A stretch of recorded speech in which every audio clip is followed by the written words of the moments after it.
nua le haig nniuh, gus pí beag é agus buinn sé le luach slonn áil nuair atá ex cearnatha ann.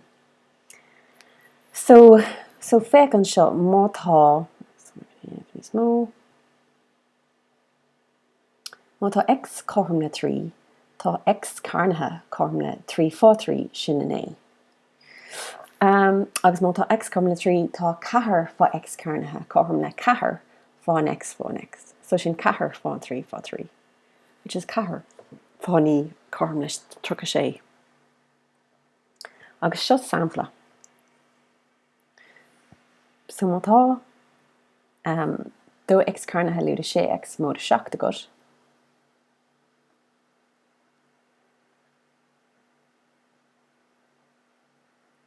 Agus mátá ex corm le trí agat. An sin nóna dex, just scríb lúbín.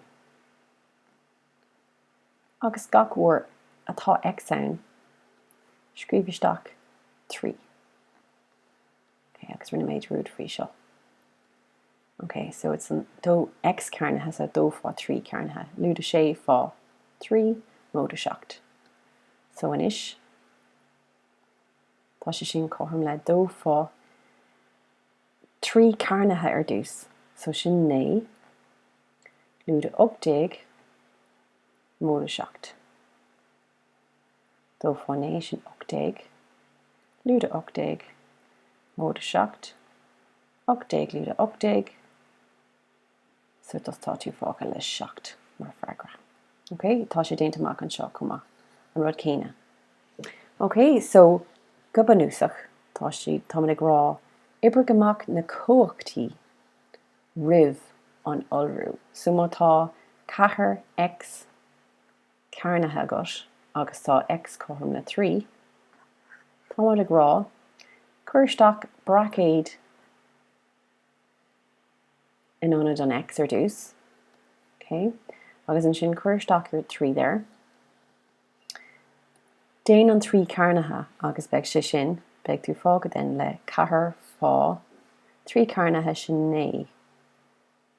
Bánam tá sé seo ná. Agus tá tú fáca le trocha sé.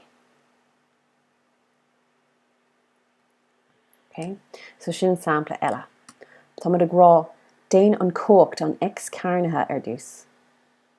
Okay, so é seo. Déan é sin, déan an 3 cearnatha. Ná déan cathair fá 3 sin dóigh cearnatha is in cé dad a cathair sin mícheart. Déan just an 3 cearnatha ar dtús agus sin Iolraigh fá cathair.